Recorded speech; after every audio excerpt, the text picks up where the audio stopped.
Hello बच्चों, तो अपन hydraulics engineering पढ़ रहे थे। हाइड्रोलिक्स इंजीनियरिंग में अपना चैप्टर चल रहा था ग्रेजुअली वेरिड फ्लो। कौन सा चैप्टर चल रहा था बच्चों? ग्रेजुअली वेरिड फ्लो, मतलब GVA। ठीक है, तो इसमें अपन ने क्रिटिकल डेप्थ पढ़ ली थी, क्रिटिकल वेलोसिटी पढ़ ली थी, स्पेसिफिक एनर्जी पढ़ ली थी। आज 3-4 और स्पेसिफिक टर्म है वो अपन पढ़ लेते हैं। आपको पता होना चाहिए क्योंकि इस यूनिट में आपके ज़्यादातर ये देखा है कि कुछ टर्म है वो दी हुई है, उनके बारे में आपको अच्छे से आना चाहिए ना। तो मैं सारी आपको एक्सप्लेन कर देता हूँ। क्रिटिकल फ्लो देखो बच्चों, ये भी क्रिटिकल है ना। और जब फ्लो क्रिटिकल होता है तो क्या होता है अपन ये भी देखते हैं। क्रिटिकल फ्लो का मतलब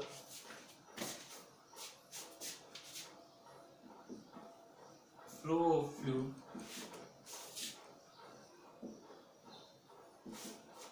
at which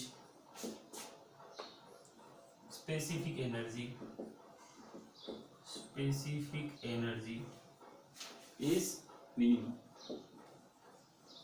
तो सर ये तो हमें पता था, ये तो आपने पहले बता दिया था। ये तो पता कि स्पेसिफिक एनर्जी मिनिमम होगी, वहाँ पे कुछ क्रिटिकल होता है। तो बच्चों जहाँ पे अगर स्पेसिफिक एनर्जी जहाँ पे मिनिमम थी वहाँ पे डेप्थ अगर क्रिटिकल थी तो उस क्रिटिकल डेप्थ या अपन ऐसे ही बोल सकते हैं flow corresponding to critical depth. Critical depth is known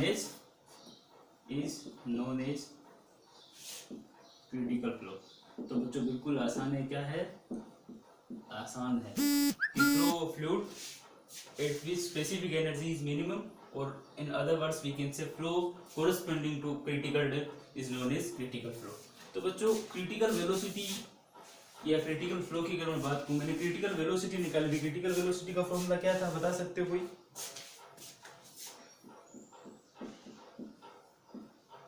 क्या बच्चों यही था क्रिटिकल वेलोसिटी का फॉर्मूला?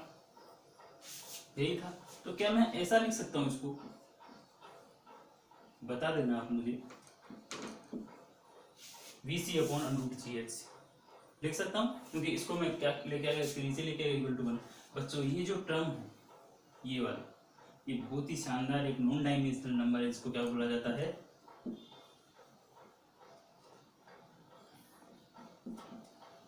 क्या बोला जाता है बच्चों इसको? Sorry, fraud number. इस नॉन डायमेंशनल नंबर को बच्चों क्या बोला जाता है? फ्रॉड नंबर बोला जाता है ना। ये VC अपन मैंने फ्लूइड मैकेनिक्स में भी आपको बताया था, है ना। एक याद करने का तरीका होता था कि फ्रॉड, D मतलब G का सा आ रहा है साउंड, और G मतलब नीचे G हो तो उसको अपन क्या बोलते हैं? फ्रॉड नंबर बोलते हैं। तो VC/√GHC ये आपका फ्रॉड नंबर है ना। अब आप देख लो, जब ये फ्लो क्रिटिकल है इस फ्रॉड नंबर की, ये नॉन डायमेंशनल नंबर है, इसकी डायमेंशन कुछ भी नहीं होगी, आपको पता होगा, है ना। अब इस फ्रॉड नंबर की मैं बात करूं तो ये फ्रॉड नंबर है, इसकी वैल्यू क्रिटिकल फ्लो के लिए कितनी है? 1, है ना। तो आपको पूछा जाए कि क्रिटिकल फ्लो की आप डेफिनेशन बताओ, तो आप सिंपल सा एक और ऐड कर, 2 लाइन आपने ये ऐड कर दी कि flow of fluid at which specific energy is minimum, flow corresponding to critical depth is known as critical flow, and flow of fluid where Froude number is equals to 1 is also known as critical flow, है ना। 3 definition आपने बच्चों दे दी। ये तो हो गया, चलो ठीक है कि V/√GH को अपन क्या बोलते हैं? फ्रॉड नंबर बोलते हैं। ठीक है बच्चों, लेकिन अगर ये इस फ्रॉड नंबर को किससे नोट करें अपन? FG से कर दो, ठीक है, FG से। तो फ्रॉड नंबर को मैंने FG से नोट कर दिया है। अब चलो ठीक है, फ्रॉड नंबर जब FG की वैल्यू 1 है तब तो आपने बोल दिया कि क्या होगा? क्रिटिकल फ्लो होगा। लेकिन जब FG की वैल्यू लेस देन 1 हो और FG की वैल्यू ग्रेटर देन 1 हो, तब इन फ्लो का क्या नाम होगा बच्चों? वो देखते हैं हम आगे, है ना। काफी इंपॉर्टेंट भी है, आप जल्दी से नोट डाउन कर लीजिए।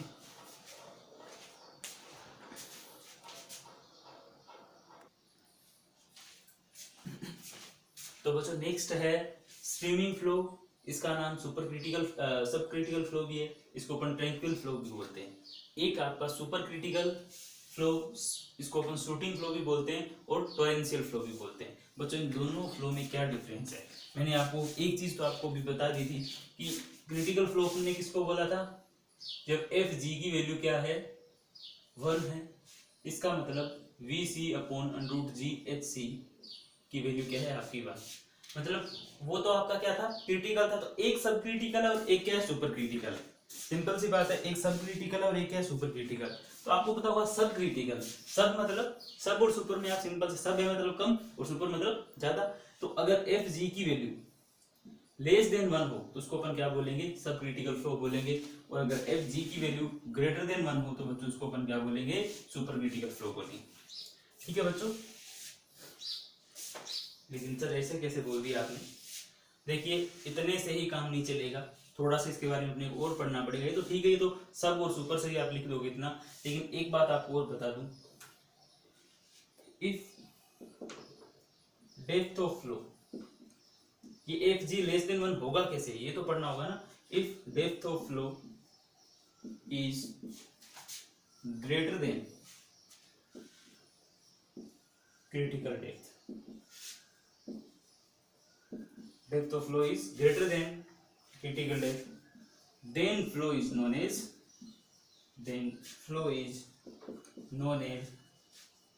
subcritical flow, subcritical flow। बच्चों आपकी समझ में आ गया होगा कि आपकी जब डेप्थ ऑफ फ्लो है वो ग्रेटर देन किससे हो, क्रिटिकल डेप्थ से हो। क्रिटिकल डेप्थ से अगर ज्यादा अगर आपकी डेप्थ ऑफ फ्लो होगी तो वो कैसा होगा, सब क्रिटिकल होगा, है ना। सब मतलब कम क्रिटिकल होगा उससे। अगर देखो जैसे आपने डायग्राम बनाया था बच्चों, ये वाला डायग्राम बनाया था,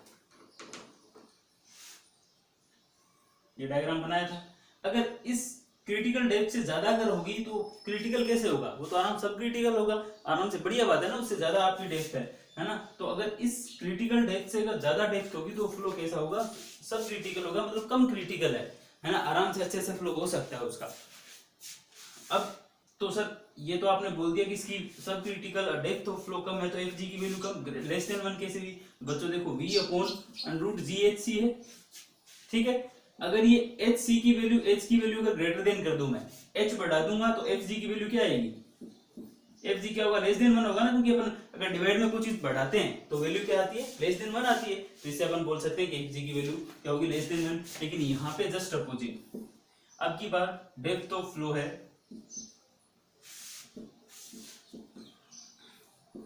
is less than critical depth, is less than critical depth। अगर less than critical depth है तो ऐसे फ्लो को अपन क्या बोलेंगे बच्चों, सुपर क्रिटिकल, मतलब less than मतलब इससे कम है। ये आपकी क्रिटिकल थी डेप्थ, तो इससे कम होगा, हो सकता है यहाँ कहीं हो इससे कम होगी तो हो सकता है यहाँ कहीं हो, यहाँ कहीं हो, मतलब इससे कम होगी, इससे ज्यादा नहीं होगी, है ना। तो ऐसे फ्लो को अपन क्या बोलते हैं, सुपर क्रिटिकल फ्लो। तो ये बच्चों स्विमिंग फ्लो, सब क्रिटिकल, ट्रैंक्विल, और इसको सुपर क्रिटिकल, शूटिंग और टॉरेंशियल फ्लो बोलते हैं। तो आप याद रखना, हाँ सिंपल से मैंने डायग्राम से भी आपको बता दिया, जल्दी से आप नोट डाउन कर लीजिए।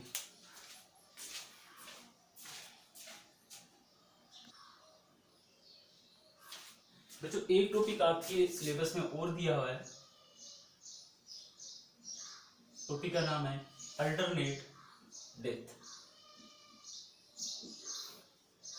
देखो बच्चों ये क्या है अल्टरनेट डेप्थ, डायग्राम बनाता हूँ, डायग्राम से ही एक्सप्लेन करूंगा। देखो डायग्राम से एक्सप्लेन करने का फायदा क्या होता है कि आपने एक बार देख लिया तो आपको अच्छे से याद हो जाएगा कि अल्टरनेट डेप्थ थी कहाँ। तो आप कोशिश किया करो कि हर कंसेप्ट को डायग्राम से सोचने की, डायग्राम से अगर उसका डायग्राम बना सकते हो, उसका कुछ ग्राफ बना सकते हो तो बहुत अच्छी बात होती है। ये लाइन कौन सी थी बच्चों,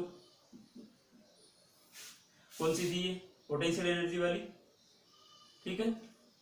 ये लाइन कौन सी थी, काइनेटिक एनर्जी वाली, ठीक है। अगर बात करूं ये डायरेक्टली प्रोपोर्शनल था स्क्वायर के, ये डायरेक्टली प्रोपोर्शनल था इसके, इन दोनों से कुछ ग्राफ बना था ऐसे, थोड़ा सा इसको ऐसे बना, ठीक है बच्चों। ये आपका क्या है, क्रिटिकल डेप्थ, क्या था ये, एच सी। अब अगर मैं एक लाइन और बनाता हूं, देखो बच्चों एक लाइन मैंने और बनाई है जिसकी अगर इस ई की बात करूं एनर्जी की, तो इस पॉइंट पे दोनों के लिए एनर्जी क्या है बच्चों, सेम है, क्योंकि ये क्या थी, हाइट डेप्थ ऑफ फ्लो था, डेप्थ ऑफ फ्लो था ये बच्चों, डेप्थ ऑफ फ्लो, और ये क्या थी, स्पेसिफिक एनर्जी लाइन थी, और ये ई मिनिमम, ये वाली क्या थी, ई मिनिमम, क्योंकि यहाँ पे फ्लो क्या हो गया था, क्रिटिकल, तो ये आपकी ई मिनिमम है। अगर ये ऐसा पॉइंट एक लेता हूं उस पर आप देखोगे यहाँ पे ये पॉइंट मान लिया मैंने ले लिया H1 और ये है H2, ठीक है। यहाँ पे एनर्जी आप देख सकते हो दोनों पे सेम है, लेकिन दो पॉइंट अलग अलग है। यहाँ पे डेप्थ की वैल्यू क्या है, डेप्थ ऑफ फ्लो क्या है, अलग अलग है। तो ये H1 और H2 है ना, H1 and H2 is known as alternate depth. तो आप बोल सकते हो कि ऐसा पॉइंट जो जिसकी एक वैल्यू तो क्या हो, क्रिटिकल डेप्थ से ज्यादा हो और एक वैल्यू क्रिटिकल डेप्थ से कम हो, लेकिन स्पेसिफिक एनर्जी की वैल्यू दोनों के लिए बच्चों क्या हो, सेम हो, ऐसी डेप्थ को अपन क्या बोलते हैं, क्रिटिकल डेप्थ बोलते हैं, है ना। मेरे हिसाब से इजीली समझ में आ गया। उसी क्रिटिकल डेप्थ से आपने एक लाइन बनाई, यहाँ पे देख लो एनर्जी तो सेम है, लेकिन यहाँ पे डेप्थ दोनों अलग है। तो ये एक तो क्रिटिकल डेप्थ से ज्यादा है, एक क्रिटिकल डेप्थ से क्या है बच्चों, कम है। इसी को अपन क्या बोलते हैं, अल्टरनेट डेप्थ बोलते हैं। जल्दी से नोट डाउन कर लो।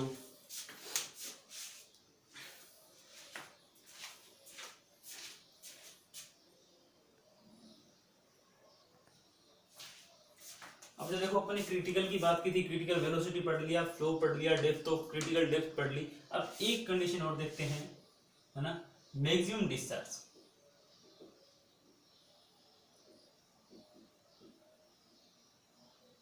मैक्सिमम डिस्चार्ज निकालना है ना। Maximum condition for maximum discharge for a given value of specific energy, है ना। अपन कंडीशन निकालें मैक्सिमम डिस्चार्ज की, जहां पे आपकी स्पेसिफिक एनर्जी की कोई भी वैल्यू आपको गिवन है कि स्पेसिफिक एनर्जी के लिए आप मैक्सिमम डिस्चार्ज कब होगा वो आप बताइए, ठीक है। तो आपको पता है कि E इक्वल्स टू बच्चों क्या होता है, क्या होता है बताओ, यही होता है ना। क्योंकि जड़ तो मैंने 0 कर दिया था, क्योंकि बॉटम को ही मैंने क्या ले लिया था, रेफरेंस ले लिया था। अगर Q की बात की जाए, Q बच्चों होता क्या है, यही होता है बच्चों Q। तो क्या इस V की जगह मैं ये लिख सकता हूं, हाँ सर जरूर लिख सकते हो। अगर ऐसा लिख सकते हैं तो क्या मैं ऐसा लिख दूं,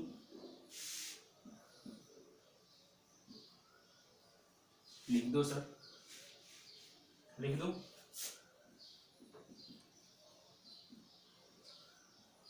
क्या इसको ऐसे लिख दूं,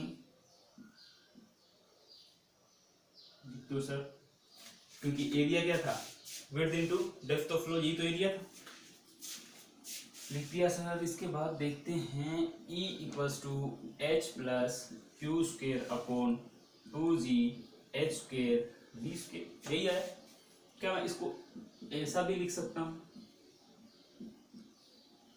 सर आप करना क्या चाहते हो, देखो बच्चों करना क्या चाहता हूँ मुझे, तो इस Q को, क्योंकि मुझे कंडीशन निकालनी है, क्या निकालनी है, कंडीशन फॉर मैक्सिमम डिस्चार्ज। और आपको पता है जब भी मैं मैक्सिमम मिनिमा निकालता हूँ, मैं हर बार बताता हूँ आपको, जब भी आपसे कोई पूछे कि मैक्सिमम मिनिमा, तो आप उसके जिसको मैक्सिमम मिनिमा करना है उसका आप इक्वेशन बनाओ, कैसे ही करके उस इक्वेशन को एक बार डिफरेंशिएट कर दो वेरिएबल के रिस्पेक्ट में और 0 कर दो, अपने आप मैक्सिमम की कंडीशन आ जाएगी। तो मैं वही करने की कोशिश कर रहा हूँ, मैंने E माइनस एच कर दिया। अब क्यू स्क्वायर की वैल्यू निकाल लूंगा बच्चों, वाह सर,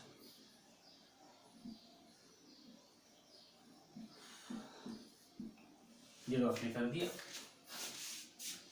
लग तो रहा है ना, ठीक है बच्चों, यही क्यू स्क्वायर है, क्यू की वैल्यू निकाल दो।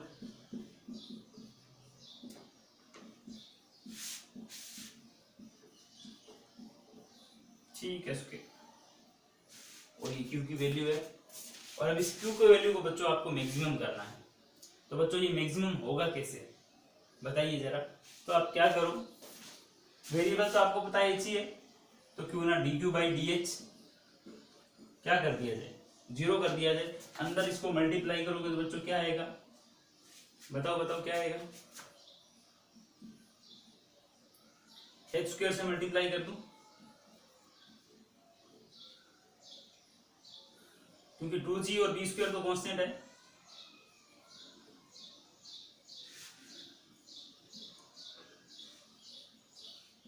क्या यही आएगा, e के अंदर h स्क्वायर का मल्टीप्लाई कर दिया, minus h square h cube और 2g b स्क्वायर हटवा देगा। तो बच्चों अगर ये चीज मैक्सिमम होगी तो क्या ये अपने आप हो जाएगा मैक्सिमम, है ना, क्योंकि ये तो कांस्टेंट है, वेरिएबल तो यही है। इसका मतलब d by D H E into H square minus H cube को ही आपको क्या करना है बच्चों, मैक्सिमम करना है। तो इसको मैक्सिमम करना है तो कैसे करेंगे, 2h e minus 3h square, ऐसे ही क्या बच्चों, बताओ, ऐसे ही करेंगे या कुछ गलत किया मैंने, शायद ऐसे ही करेंगे।